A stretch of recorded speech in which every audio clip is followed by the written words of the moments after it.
미국에서 새 변이 오미크론과 델타 변이 독감까지 겹치면서 환자들이 급증하고 있는 것으로 나타났습니다. 오미크론 확산으로 현재 미 중환자실이 20%도 채 남지 않아 의료 시스템 붕괴가 올 수 있다는 우려의 목소리가 나오고 있습니다.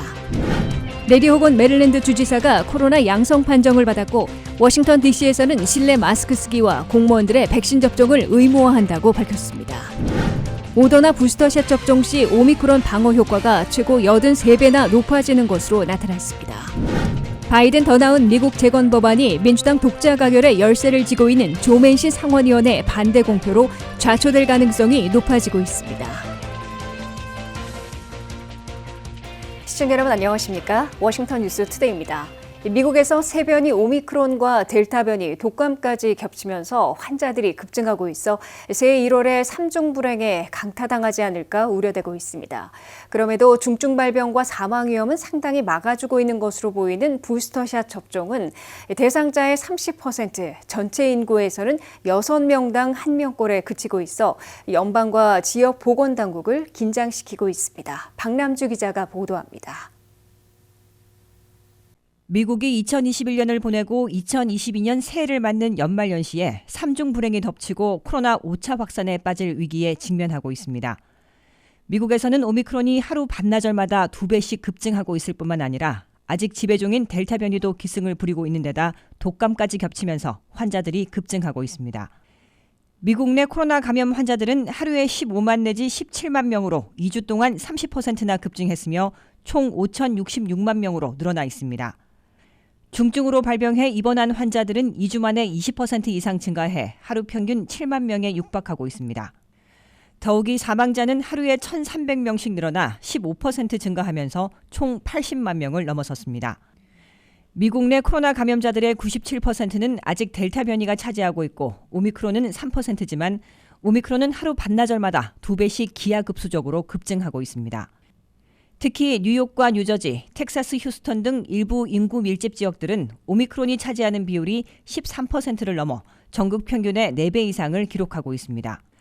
아직 지배종인 델타가 새 변이 오미크론에 밀리지 않으려는 듯 경쟁적으로 코로나를 퍼뜨리고 있고 겨울 독감 시즌까지 겹쳐 새해 1월에는 미국이 3중 불행에 강타당할 것으로 CDC가 경고하고 있다고 워싱턴 포스트가 보도했습니다. CDC는 최악의 시나리오가 현실화되면 새해 1월에는 델타와 오미크론 감염자들과 독감 환자들이 동시에 몰려들어 미 전역의 병원 등 의료 시스템을 마비시키는 3중 불행을 초래할 수 있다고 경고했습니다. 조 바이든 대통령은 21일 오미크론 확산세 등을 업데이트해 대국민 연설을 하게 되는데 부분 폐쇄하는 셧다운, 럭다운을 배제하는 대신 부스터샷까지 백신 접종을 최대화하겠다는 대책을 제시할 것으로 보입니다. 바이든 대통령은 이미 백신을 맞지 않은 비접종자들은 본인들은 물론 가족들까지 중증과 죽음의 겨울을 맞을 수 있다고 전례 없이 강한 어조로 경고의 메시지를 보내고 있습니다. 하지만 오미크론이 빠르게 전파되고 백신 접종 완료자들까지 돌파 감염당하고 있으나 중증 발병과 사망 위험은 덜하다는 분석 때문인지 부스터샷 접종은 아직 미흡한 것으로 나타났습니다. 미 국민들 가운데 백신 접종을 마친 완료자들이 2억 명인데 부스터샷까지 맞은 사람들은 5,500만 명으로 65세 이상 노년층에선 절반을 기록하고 있으나 대상자 중에서는 30%, 전체 인구에선 6명당 1명에 그치고 있습니다. 더욱이 부스터샷 접종률은 각 지역별로 큰 격차를 보이고 있습니다. WKTV 뉴스 박남주입니다. 미국의 코로나 5차 재확산 위기를 맞고 있는 가운데 의료 시스템이 다시 위협받고 있습니다. 현재 미국의 중환자실은 80%까지 찼다는 보고가 나온 실정인데요. 국립보건원은 오미크론이 본격적으로 전파되기 시작하면 하루 100만 명의 환자가 나올 수도 있다고 경고했습니다. 오미크론은 증상이 가벼워도 고령자들에게는 여전히 위협적일 수 있고 감염자 수가 폭증하면 입원하는 사람도 많아질 수밖에 없어 의료 시스템 붕괴가 올 수 있다는 겁니다. 박남주 기자가 보도합니다. 미국이 코로나19 재확산에 또다시 직면함에 따라 미 전역의 중환자실 병상이 빠르게 차고 있습니다. CNN 등 미 언론들은 중환자실 병상이 채 20%도 남지 않았다며 코로나 환자 급증으로 미국의 의료 시스템이 붕괴될 위험에 처해 있다 보도했습니다. 이런 가운데 국립보건원의 프랜시스 콜린스 소장은 지난 금요일 오미크론 변종의 높은 감염성을 우려하며 하루 수십만 명, 최대 100만 명의 신규 확진자가 발생할 수 있다 경고했습니다. 오미크론은 걸려도 비교적 증상이 가벼운 것으로 알려져 있지만 환자 수가 급증하면 미국의 의료 시스템이 위협받을 수밖에 없습니다. 더욱이 아직까지 환자의 대부분은 증상이 가볍지 않은 델타 변이 감염자들입니다. 존스홉킨스 대학에 따르면 미국은 현재 매일 13만 명 이상의 신규 확진자를 쏟아내고 있습니다. 이는 일주일 전보다 10% 높은 수치로 지난 여름 정점에 맞먹는 수치입니다. 더욱이 CDC가 예상하고 있는 새로운 정점은 1월 초인데 그때가 되면 전염성이 강한 오미크론까지 본격 확산되면서 신규 확진자가 기하급수적으로 늘어날 것으로 보입니다. 문제는 보건복지부가 이미 미국의 중환자실이 80% 이상 차 있다 밝히면서 1월 정점을 감당할 수 있느냐입니다. 현재 중환자실 환자 5명 중 1명은 코로나 감염자들입니다. CDC가 발표한 자료에 따르면 백신을 접종하지 않은 사람이 코로나에 걸렸을 때 입원할 위험은 10배, 사망 위험은 20배 높다 밝힌 바 있습니다. 이런 가운데 오미크론 환자가 본격 퍼지고 있는 뉴욕의 상황은 갈수록 심각해지고 있습니다. 지난주 보고된 신규 확진자 8명 중 1명은 뉴욕 사람입니다. 주정부는 뉴욕의 확진자가 3일 연속 2만 2천 명을 넘고 있다 밝혔는데 뉴욕시 보건국장인 데이브 초크시 박사는 신규 감염자가 급증하고는 있지만 입원율은 그렇지 않다 강조하고 있습니다. 뉴욕 보건국은 현재 뉴욕에서 하루 1,000명 정도의 사람들이 코로나19로 입원하고 있는데 이는 지난 겨울 정점에 비해서는 4분의 1, 2020년 봄과 비교하면 10분의 1이라 밝혔습니다. 뉴욕시는 입원할 만큼 위중증 환자가 많지 않은 것은 높은 백신 접종률 때문이라면서 시 전체 인구의 70% 이상이 백신 접종을 마쳐 백신이 코로나19의 방파제 역할을 하고 있다 강조했습니다. WKTV 뉴스 박남주입니다. 한국사위 레리 호건 메릴랜드 주지사가 코로나 바이러스 검사에서 양성 판정을 받아 주지사 업무에 차질을 빚게 됐습니다. 워싱턴 DC의 뮤리엘 바우저 시장은 실내 마스크 쓰기와 시공무원과 컨트랙터들에 대한 백신 접종을 다시 의무화시켰습니다. 세변이 오미크론의 급속한 확산과 코로나 감염자들의 급증에 미국의 수도권도 타격을 입고 있습니다. 한국사위 레리 호건 메릴랜드 주지사는 코로나 신속검사에서 양성 반응을 판정받았다고 발표했습니다. 호건 주지사는 정례적으로 레피드 신속검사를 받았는데 양성이라는 판정을 받았다면서 건강 상태는 괜찮다고 밝혔습니다. 호건 주지사는 모더나 백신을 2번 다 맞은 것은 물론 지난 8월 부스터샷도 접종했는데 돌파 감염당한 것으로 보입니다. 호건 주지사는 그러나 3차 부스터샷까지 접종했기 때문에 중증으로 발병하지는 않을 것으로 믿고 메릴랜드 주민들에게도 부스터샷을 서둘러 달라고 독려했습니다. 한편 워싱턴 DC의 뮤리엘 바우저 시장은 화요일인 21일부터 새해 1월 31일까지 워싱턴 DC에서는 실내에서 반드시 마스크를 쓰도록 의무화한다고 발표했습니다. 워싱턴 DC 정부는 실내 마스크 쓰기 의무화를 해제한 지 한 달여 만에 다시 재부과한 것입니다. 워싱턴 DC는 이와 동시에 시 공무원들과 컨트랙터들에게 백신 접종을 의무화시킨다고 밝혔습니다. 특히 워싱턴 DC에서는 백신 접종을 마치든지 아니면 매주 코로나 검사를 받아 음성임을 확인하든지 양자택일 할 수 있는 것이 아니라 검사 옵션을 없애 반드시 부스터샷까지 백신 접종을 받도록 강력한 의무화 조치를 부과했습니다. 워싱턴 DC 정부가 방역 조치를 재부과한 것은 DC에서도 오미크론을 비롯한 코로나 감염자들이 급격히 늘어나고 있기 때문으로 해석되고 있습니다. 워싱턴 DC 내 코로나 감염자들은 지난 16일에는 하루 508건으로 신기록을 세웠는데 하루 다음 날인 17일에는 844건으로 급증하며 신기록을 단 하루 만에 갈아치웠습니다. 중증으로 발병해 입원한 환자들도 12월 1일에는 87명이었다가 보름여 지난 17일에는 169명으로 급증했습니다. 현재 접종하고 있는 모더나 백신을 부스터샷으로 맞을 경우 오미크론에 대한 방어 효과를 최고 83배나 높여주는 것으로 나타났다고 모더나사가 발표했습니다. 또한 현재 백신 용량을 절반으로 줄여 부스터샷을 맞을 경우에도 부작용 위험은 약간 낮추는 대신 오미크론에 대한 항체 효과는 37배 높이는 것으로 밝혔습니다. 김지수 기자의 보도입니다. 미국의 백신 제조사들이 새 변이 오미크론에도 부스터샷 접종만 하면 적어도 중증 발병과 사망 위험을 대부분 막아줄 것이라는 실험 결과를 잇따라 내놓고 있습니다.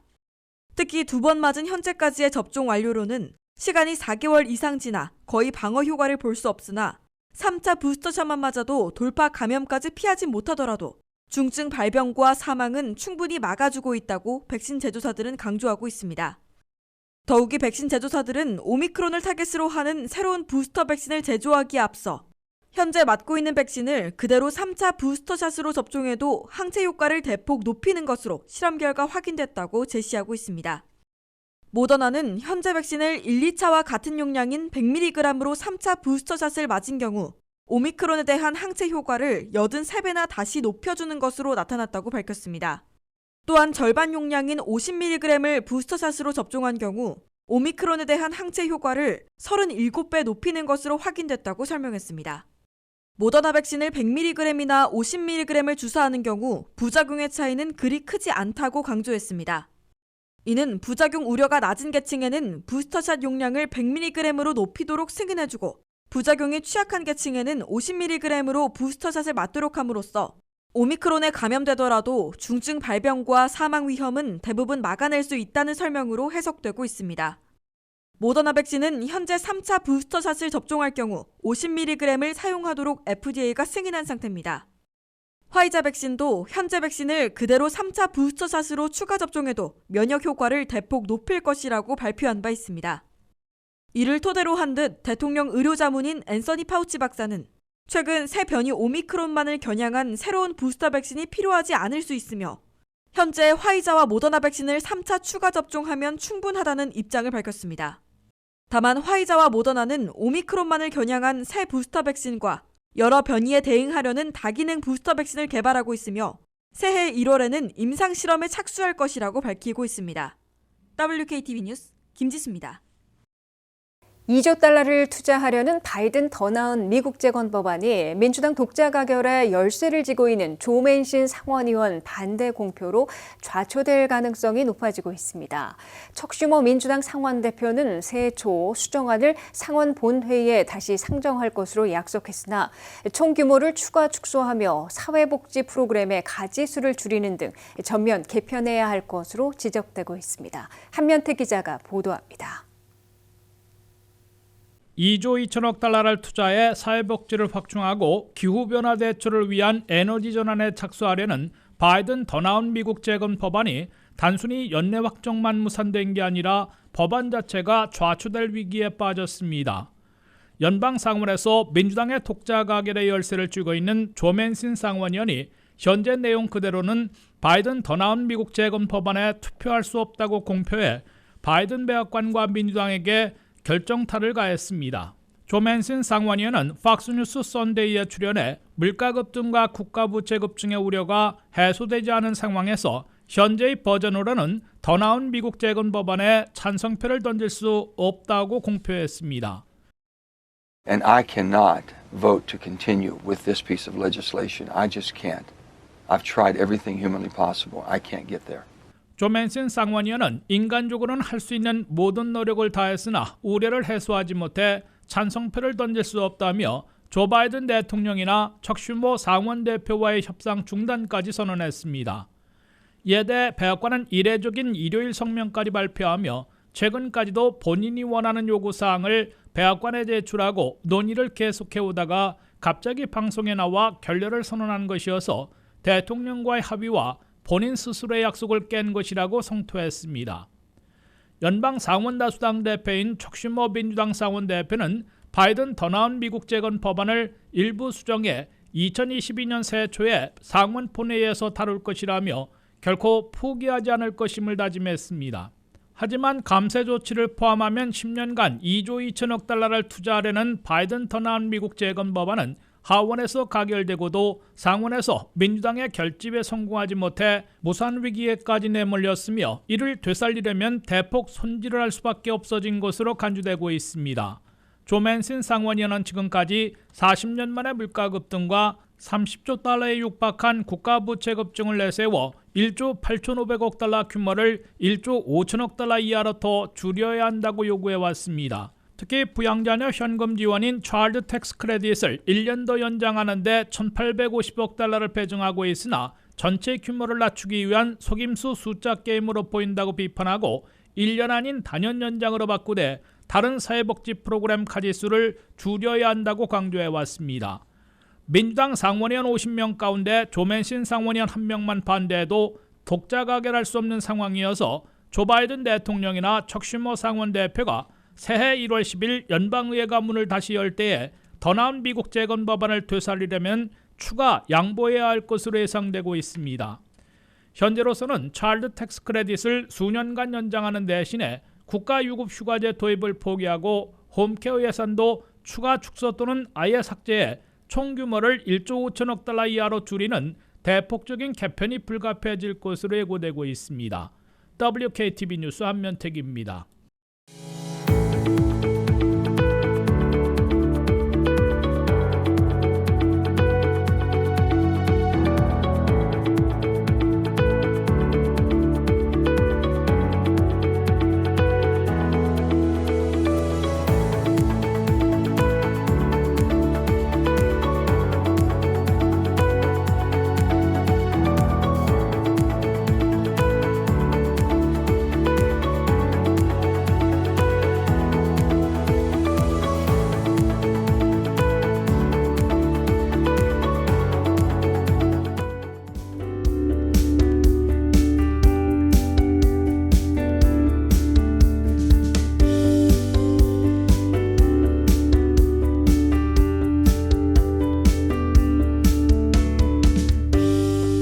이상으로 워싱턴 뉴스투데이를 마치겠습니다. 시청해주신 여러분 고맙습니다.